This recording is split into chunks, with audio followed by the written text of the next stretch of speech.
দুনিয়ার ক্ষেত্রে যদি একটা বিষয় চিন্তা করেন, দেখবেন আপনি একজন গরিব মানুষ, আপনার জায়গা সম্পত্তি নাই, একটা বিল্ডিং নাই, থাকার জন্য ভালো ঘর নাই, এবং পরার জন্য ভালো পোশাক আদি নাই। সেক্ষেত্রে আপনার দুনিয়ায় মূল্য নাই, আপনাকে কেউ সম্মান করবে না।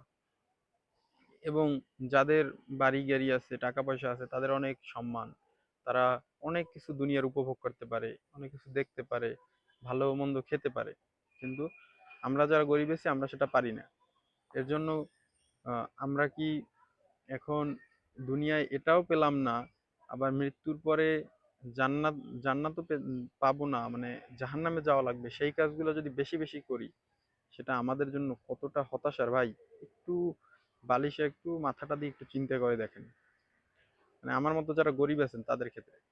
আসুন আমরা সমস্ত পাপ কাজ ছেড়ে দেই এবং আল্লাহ তাআলার প্রিয় হওয়ার জন্য, আহ, আমল করার জন্য আমরা আজকে থেকেই লেগে পড়ি।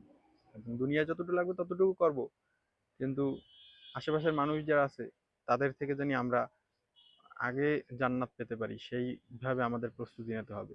চলুন আমরা জান্নাতের যাওয়ার জন্য প্রস্তুতি গ্রহণ করি দুনিয়া এই এই এখন থেকেই, ইনশাআল্লাহ।